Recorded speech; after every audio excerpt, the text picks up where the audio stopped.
Hey, RetconRaider here, and welcome back to Xenonauts 2 Early Access, Milestone 4. As today, as if by magic, our money has disappeared.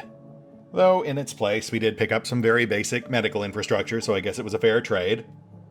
Also, we've got Interceptor 4 in the works. So, yeah, I mean, sucks to sink all our money into that basic stuff, but had to be done.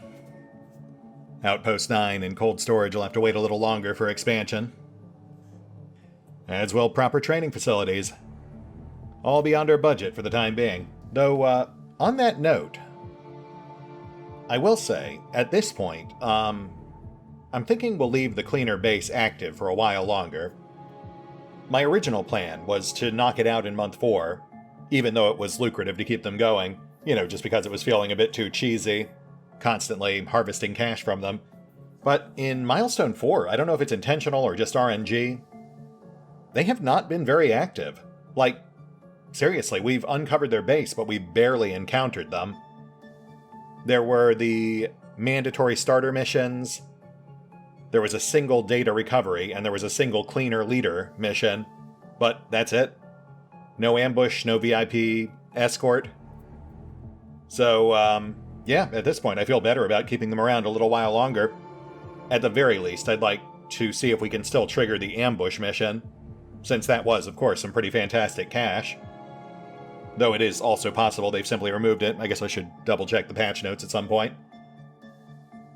It is a bit weird, because I know with Milestone 4, they wanted to make the cleaners feel like a more prominent part of the story, but I feel like they may have actually achieved kind of the opposite with the current balance.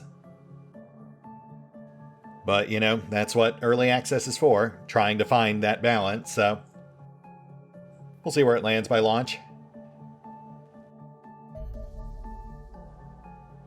Autopsy Mentarch.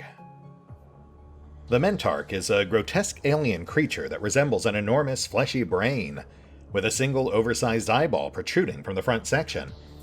As one might expect, this biological tissue is extremely soft, and can easily be damaged using only human hands. Strangely, your soldiers report Mentarchs to be surprisingly resilient foes, as even a single shot from a modern rifle could catastrophically damage something so delicate. I can only assume these creatures employ a miniaturized energy shield for protection. The mechanical section of the creature sits within an armored shell fabricated from alien alloys. The innards consist of a sizable Elenium power unit and an extensive array of electronic communication components, plus the integrated weapon system. The design of this weapon appears consistent with a standard alien plasma rifle, which we haven't actually encountered yet, but the ability to draw power directly from the Mentarch's power unit allows it to overcharge the emitter and inflict heavier damage than its handheld cousins. A network of vectored thrusters allows the Mentarch to hover in place or slowly propel itself to a new position. Around these thrusters are 8 mechanical tentacles that end in fine points, presumably used for manipulating nearby objects when required.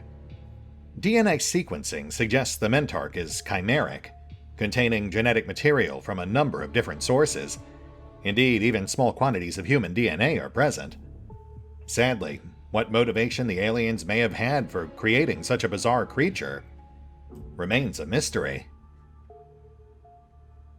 Does it? Because based on what you're telling me here, combined with what you already told us about the multidimensional warp drive, not to mention the fact that we only encounter these things on ships and only one at a time, this is sounding an awful lot like an elaborate alien GPS system. In fact, the DNA tags, the varied genetic material, could very well be like some sort of marker, like a navigation anchor point to help it navigate the ship to specific dimensions that they've marked for invasion. It's less a chimeric being, and more like a living repository for genetic navigation information. At least in theory. I mean, I feel like it's a pretty strong theory, though, based on what they've laid out for us thus far. But, we'll know more once we interrogate one. Though, first, Based on what happened last time around, I think it's safe to say we need to prioritize UFO hull plating. Our troops are just getting way too squishy out there on the battlefield, so anything we can do to reverse that trend is absolutely welcome. We can, however, do the Mentarch analysis, so we will still be banking a damage bonus. And looks like we also have enough for civilian. So yeah, we'll get that one going too. That's a bonus. So 2 damage bonuses in the queue, plus our next batch of accelerated shotties, and some potential armor upgrades about 2 weeks out.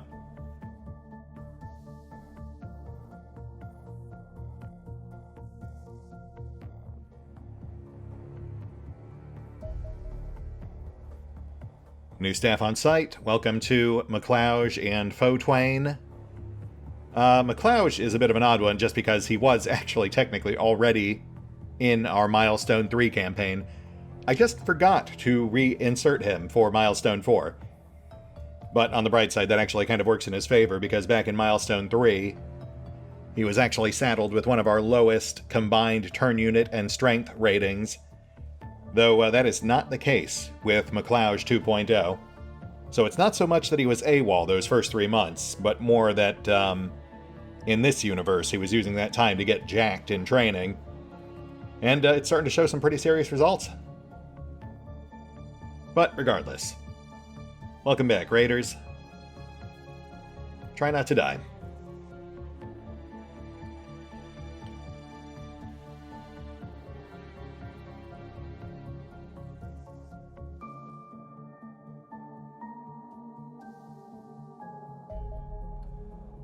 Accelerated shotties complete. Sadly, we do not have the cash to get anything else going just yet. But let's go ahead and make sure we've got those new shotties slotted. I'd feel extra silly if we went through the trouble of making these things and I forgot to actually take them into the field.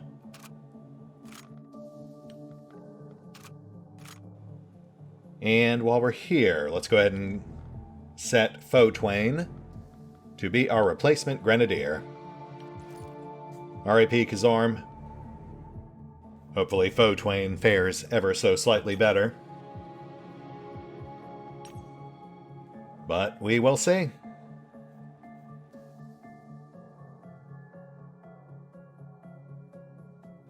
Also, we are now 1 week into month 4 with no signs of alien activity.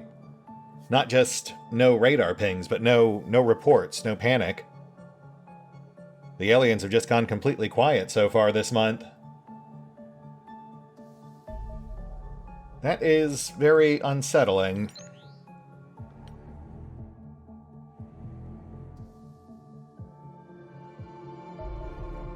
Angel 4's up. Let's go ahead and slap on some Sidewinders. Sadly, we still don't have the cash for any other projects just yet. But at least we're better equipped to shoot down any UFOs if and when they ever show up.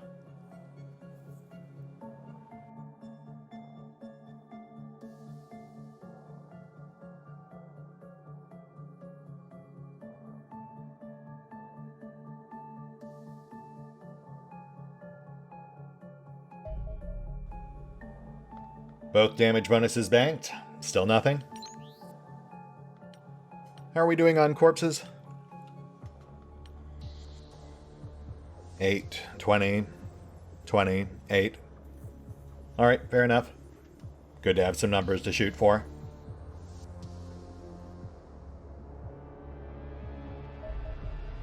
Hey, there we go. We've got a very small ping in North America. That's either a probe or something else I can't talk about just yet, because we haven't actually encountered it while I've been recording. Yes, okay, that is a fighter. So now I can talk about them. These became a lot more common in Milestone 4. And, you know, much like Mantids, they are essentially the ship equivalent of glass cannons. Very agile, very powerful, but also essentially made of alien tinfoil. We'll do this one manual, save ourselves a little damage.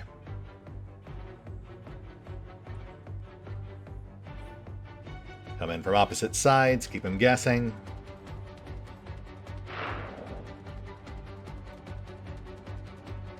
Yeah, see?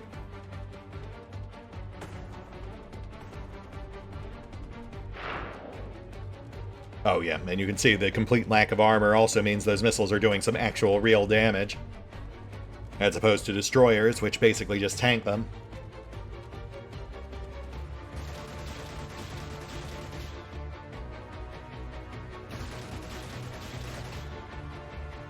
And we're good. Though even in that brief instant, you can see how much damage they did. They tore through all our armor. Those things are interceptor killers. Or transport killers, if you're careless enough to let them go after one. And now that we've actually encountered one, we can read this. UFO Fighter. Small yet extremely aggressive, the fighter UFOs that have recently started appearing in our skies pose a unique threat to our interceptors. These alien craft appear to be the first designed specifically for aerial combat. They consist of little more than engines and weapon systems, with no internal space for carrying cargo or any crew beyond the lone pilot. Armed with both long-range missiles and a deadly short-range energy blaster, they have enough firepower to destroy one of our interceptors in a matter of moments. They are also extremely agile, with a high rate of turn and the ability to perform evasive rolls. Thankfully, they also have lightweight hulls that are entirely devoid of armor. This makes these UFOs extremely fragile. Indeed, to the point where there is almost zero chance of them surviving impact with the ground and creating a crash site. Fighters are at their most threatening when carrying out air superiority missions, during which they will actively search for targets to attack. Should they, or any other nearby UFO, detect a human craft, they will immediately attempt to intercept and destroy it. In such situations, it can be tempting to leave these crafts to their own devices. However, this too can be problematic. In the absence of military targets, fighters may go after civilian aircraft instead. Having an airliner full of passengers blown up in midair is unlikely to improve panic levels in the local region. Right. And that, of course, is why I could not afford to simply ignore them when they started showing up in Month 3. Not just because they would go after our transports, but also because when I did try to ignore them, they started strafing cities and shooting down passenger planes. So yeah, I had to nip that in the bud pretty quick.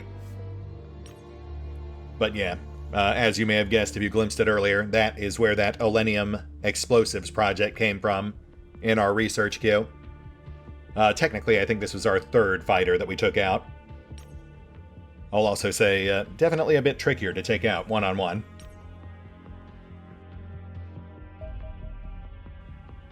Oh, and we've got a scout ship with a probe escort. Nice, yes, okay. Right over near Exo. That's an easy one, at least in theory. And yeah, we'll go ahead and auto this one. Yeah, that's acceptable. We'll take that. Squad's already set, so... Oh, wait, actually. Scratch that. Wait until daybreak.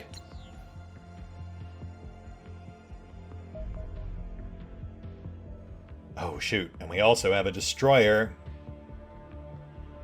headed straight for Exo. That might not be good. We do not have base defenses set up yet.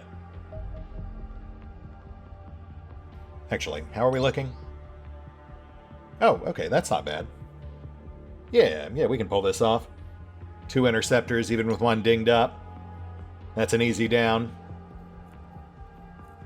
And yeah, they are headed straight for us. Let's knock them out. I'd rather not find out what's about to happen.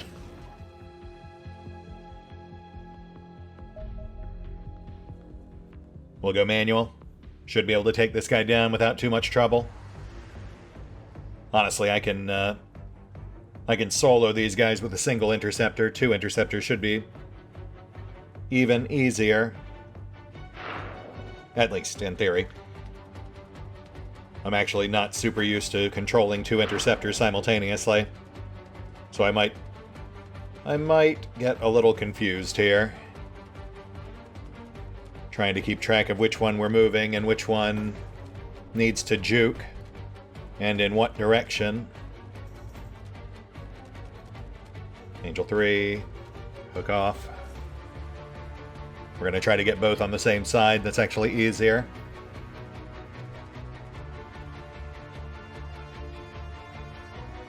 Juke. Position. Angel 3 coming in for a trench run.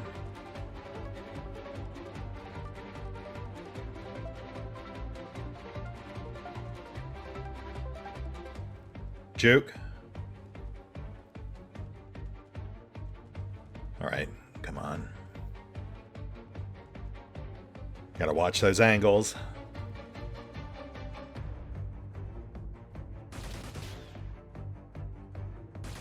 Come on, come on. Yes. Double juke. Yeah, once you get them like this, you can just kind of juke strafe them to death. I'm sure there's a more technical term for it. Circle strafe, I guess. I mean, I'm not sure jets can actually move like that, but it's the term we would have used back in my competitive FPS days. Alright, so deja vu, 2 crash sites on the board. Scout ship for Exo and destroyer for Phoenix. Exo's still a little light on manpower, so I don't want them tackling anything too dangerous just yet. He said, as if that helped last time around. Alright, Raiders. Save tonight. And fight the break of dawn. Come tomorrow. Tomorrow you may be gone. Exo on the move.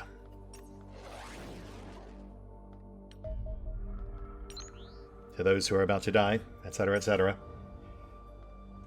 But I'm sure you'll be fine. Last time was a fluke. Good luck, Raiders.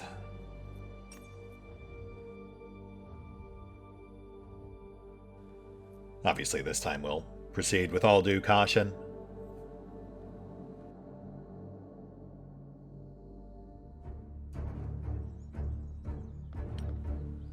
Oh, goodness, yes. Extreme caution. We've got mantids. Alright, 1 in immediate view. Let's take him out. We'll need to clear line of sight.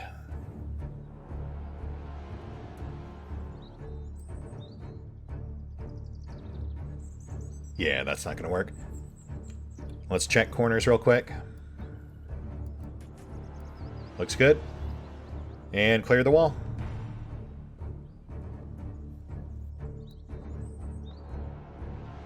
No, don't risk provoking.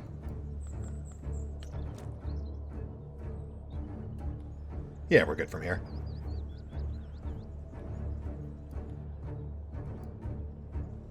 Those things have weird eyes, so I'm not sure what their reflex arc is.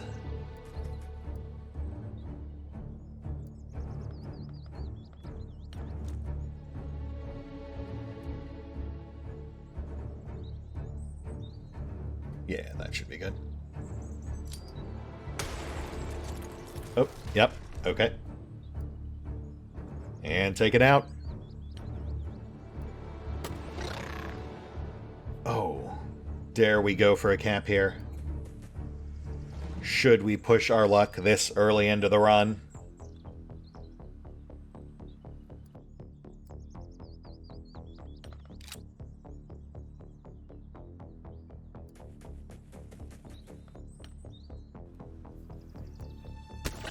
Nice. Oh, 1 point short. Come on. Shit, how do we do this? We still have to check right. But I can't pass this up. Let's go for it.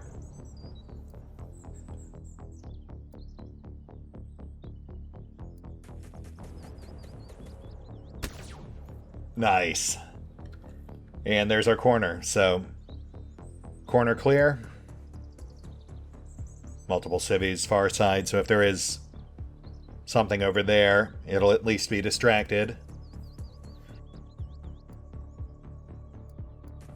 Honestly, I should really just dump the clubs. Now that they have hit chances, we might be better off just having everyone rock stun guns instead.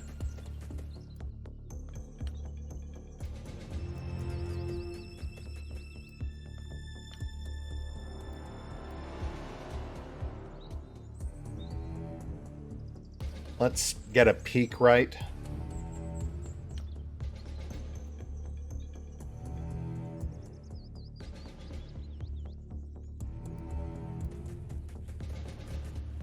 Oh, yep, we've got contact.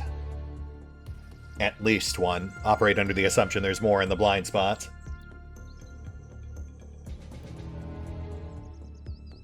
Lock it down.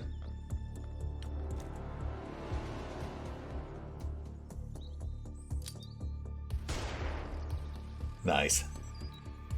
Come on back, Reb. Even stunned, there's no point in tempting fate. Hammer, though, she's slightly sturdier, so we'll have her peek left.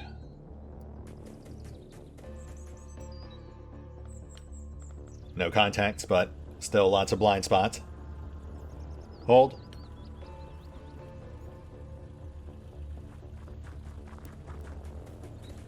Hey, good for you. You might actually live. Nice to see some civvies with some actual common sense for once.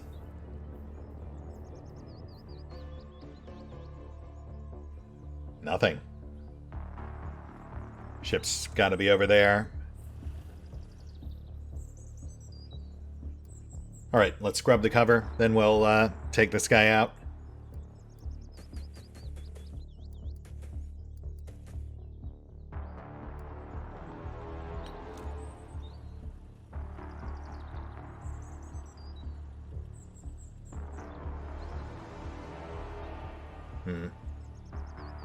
Let's go right on top of it this time.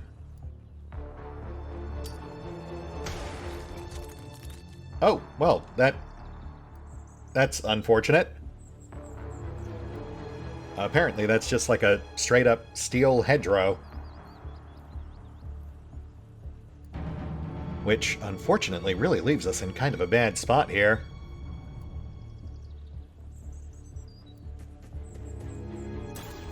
Oh! Crap. Crap. I shouldn't have done that. Okay. Okay.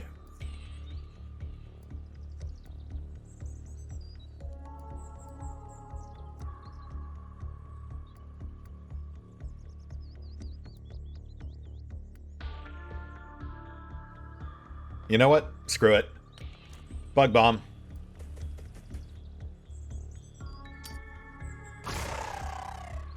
Jerk. Alright, let's get Reb covered. We'll pull one of the shields back.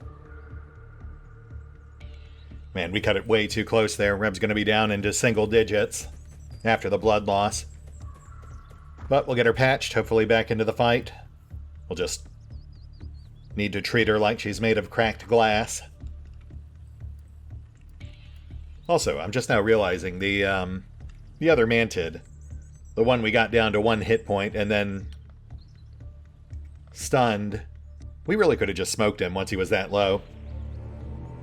I keep forgetting smoke grenades actually do inflict stun because they inflict so little, but it's rare for us to have an enemy that's, you know, within that range. But yeah, that would have been a much more reliable way to cap him without having to deprive the right flank of their mobile cover. That said, could have gone worse. Reb's alive, if just barely. Pretty much guaranteed to get a Crimson Heart.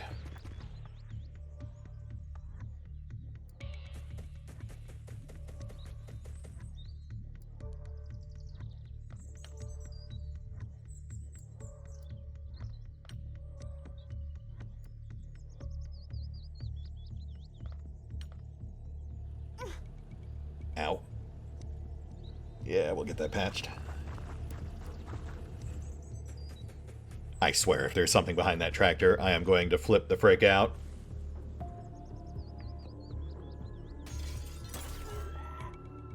Okay, well... You know, nothing behind the tractor, but it would appear we do have something up that alley. Thank you for your service, citizen. I perhaps spoke prematurely of your common sense.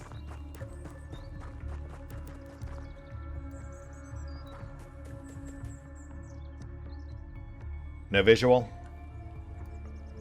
Let's push Reb right. Get her behind plenty of cover.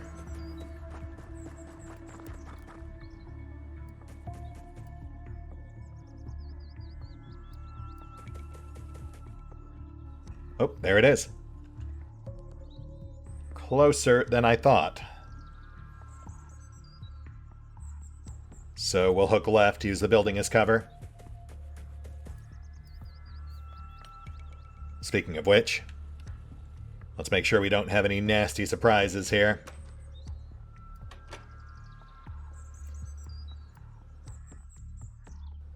Oof, so many blind spots.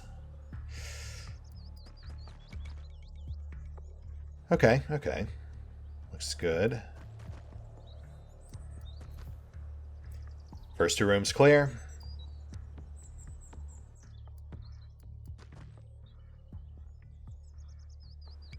We'll set Carpete near the windows, but out of line of sight. Ready to rush next round. Get Burp up near this corner. And Abraxas.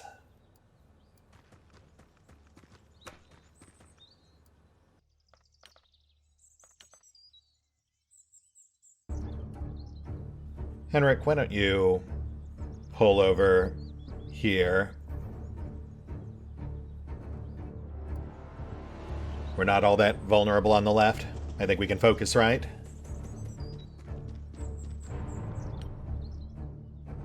Hold.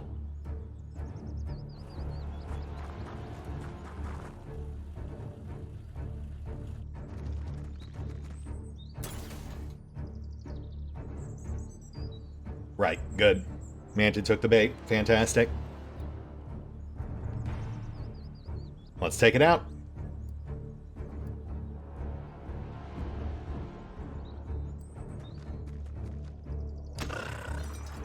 Nice.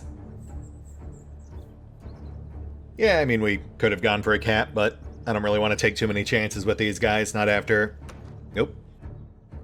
Not after last time. Well, that's problematic. Now I'm kind of wishing I'd left Henrik on left. Though...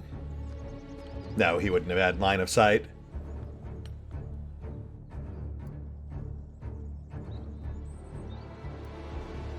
We'll push through. Set up near doors. Hope it moves closer. And then... Let's pull trap back. He's getting a mite too far out. That's just asking for trouble. We'll focus down threat on left first, then we'll worry about the ship.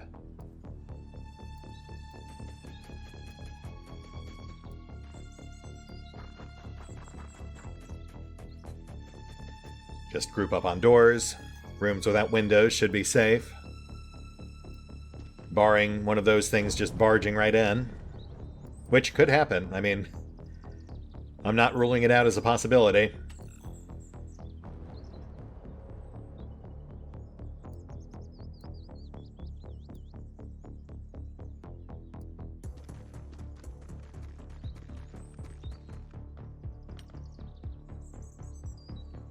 In fact, let's, yeah, there we go. Okay, hold.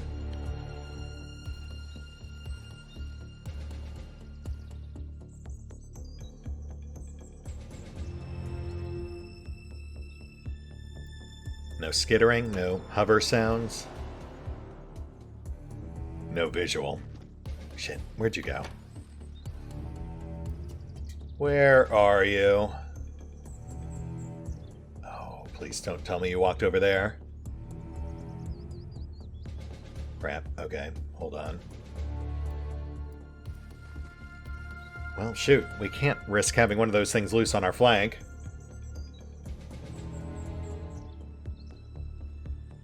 Alright, let's have Trap keep eyes on the ship, while the rest of Exo hunts down that stray.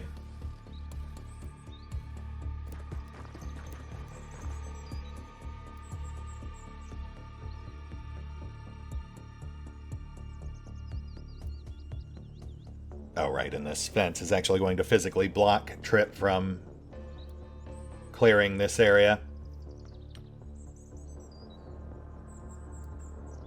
Okay, you know what?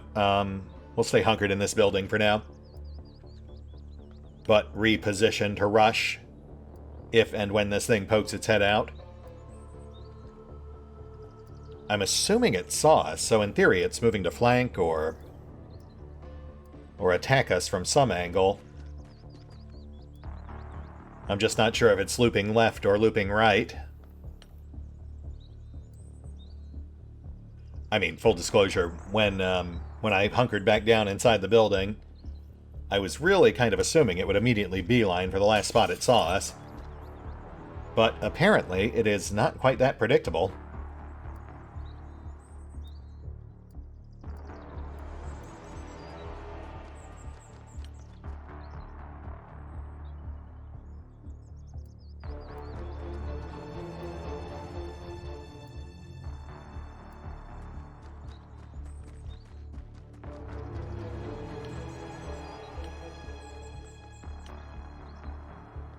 Okay, hold.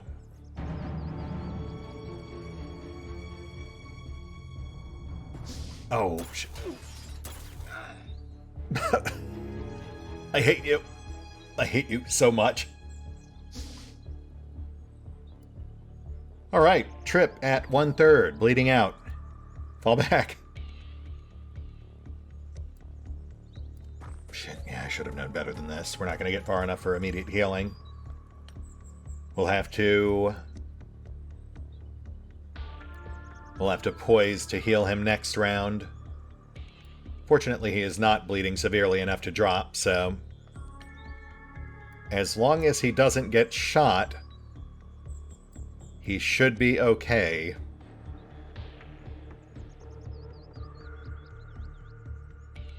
Alright, let's push up, try to get eyes on.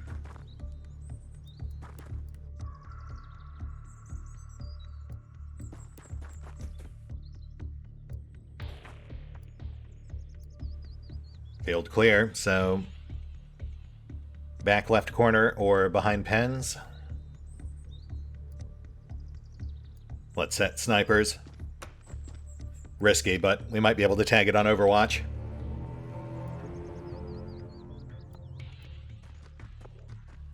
Short-range weapons will stay hunkered.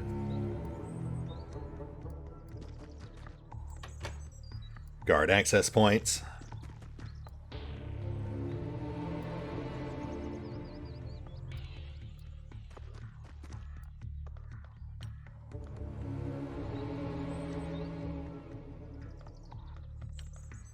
Hold.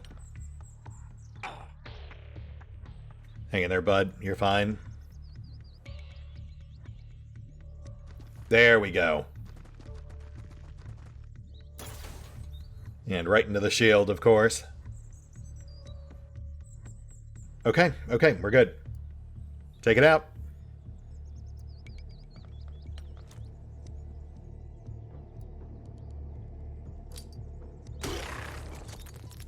Cover cleared. And might as well go for a cap. Nope. Alright, take him out. Threat neutralized. But we are far from done. Cover straight. We've got another one in the wind here somewhere. Oh, let's get trap patched.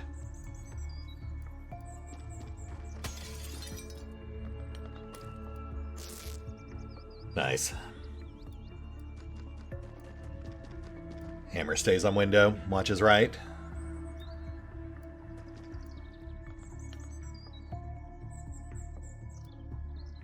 Reb stays on door. We'll keep it open.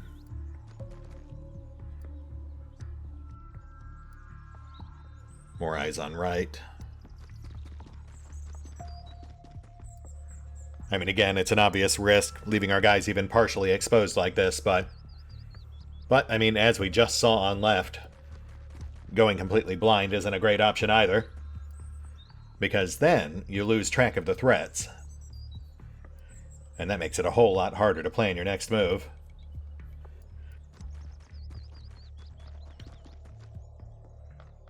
Hold.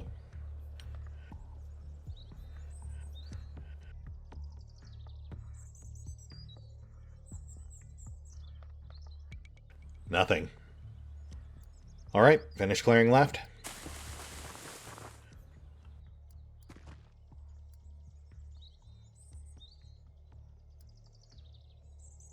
Okay, I think we're good.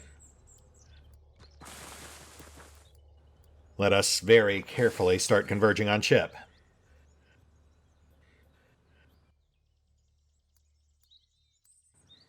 You know what I really wish we had in this game is throwable proximity mines or some other sort of placeable traps. Even just having like remote scanners or alarm traps or something would be a godsend in this game. But alas, such is not to be. We have to make do with what we've got, so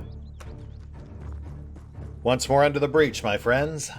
Though we will at least try to keep our wounded sandwiched between hardier targets. I mean, obviously I'd prefer no one get shot, but if it does have to happen, I would prefer it to be someone who has at least a slim chance of survival.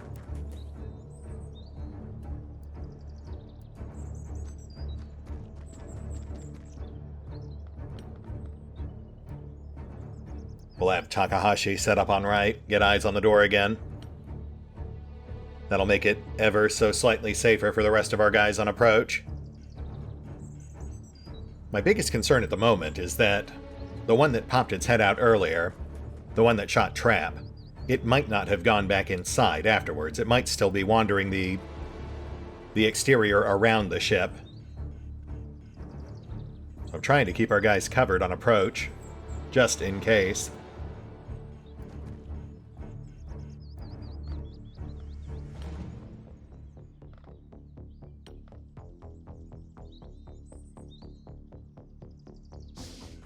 Door.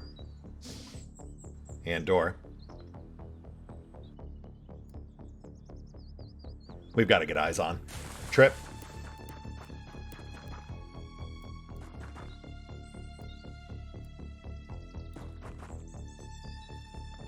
Okay, okay.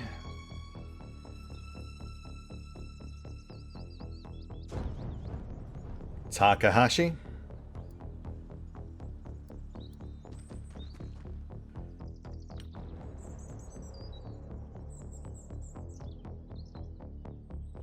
We just need to hold one more round, then we'll have Trip clear the rest of that field.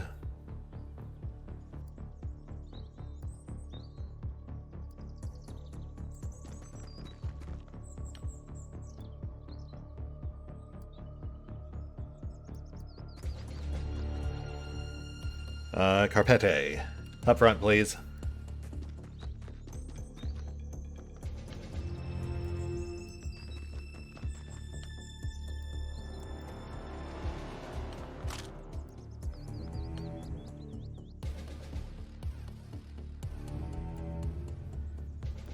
And Henrik.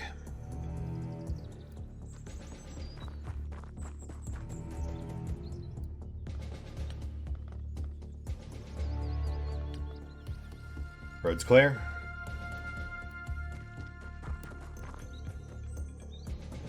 Hold. Fingers crossed.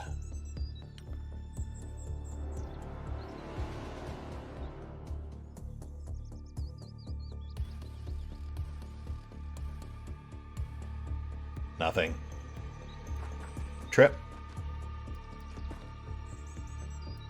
Set near door. And Mentarch is out. That is good to know. Also, we have a dead civvy in there. Pretty sure that's not supposed to happen anymore.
Hold.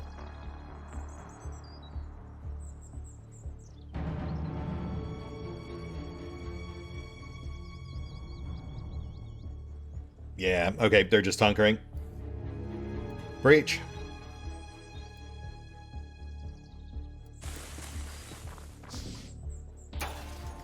Are you fucking kidding me? What the f... What are the odds? What are the odds they would just be lined up like that in the perfect firing line for just the angle we happen to come in at? Oh, my goodness. You... okay, that's fine. We're fine. Everything's fine. Henrik patched. Attack.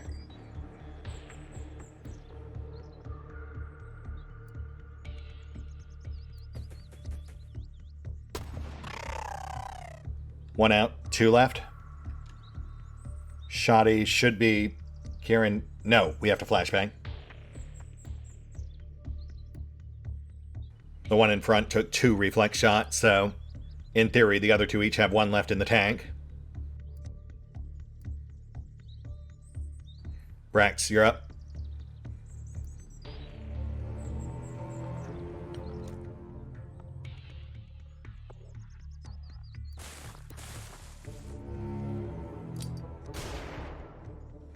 Target suppressed. Now, take him out.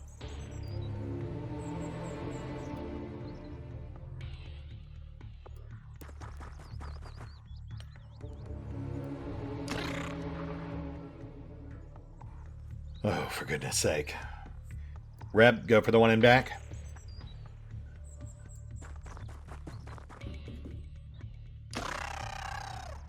Nice.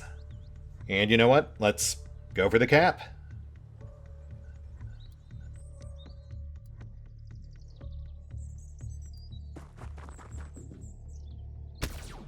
Target out.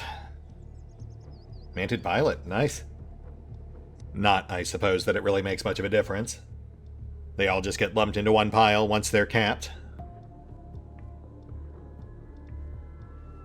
Man, that was another anxiety inducer. Those mantids definitely keep you on your toes. But, again, you know, nice to get that pushback. Definitely a bit more exhilarating than running circles around Sebs or Sectons.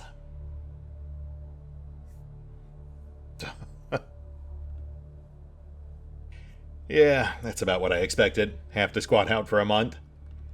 With the one saving grace being that Crimson Heart on Henrik. And the captured mantids, I suppose.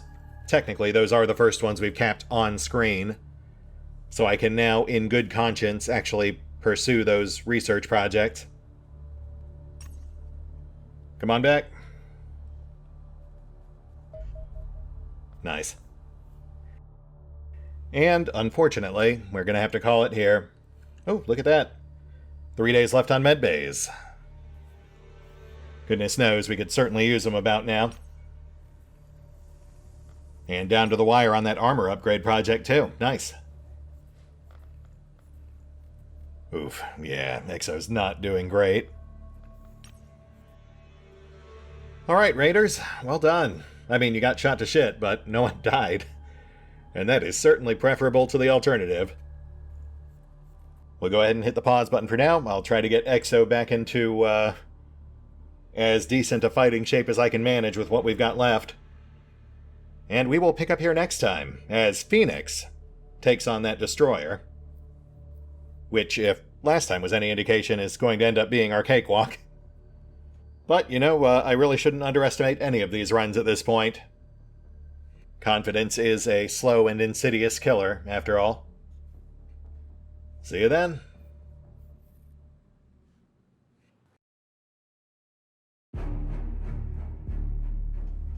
Oh, and special thanks to the Raiders, the fine folks who help make these videos possible, including but not limited to Eerie V23, Revenant, Alois, CrowkingLoR, Dragon Matrix 7, Drakiith, EgonAlter, Exsellsior, Gottlieb, James Trimmier, Kazorm, Mark Giemza, Nathan Welch Jr., OverlordPherom, RandomPassrby, RobbyB, Tomasz Piątkowski, Triphoppenskip, and Valinrook. Thanks for your support, guys. That said, if you'd also like to help support the channel, then feel free to push the buttons that do the things. Trust me, it does make a difference. Or you could even check out the PayPal, the Patreon, the Nexus GG, or the YouTube memberships. Links are in the description.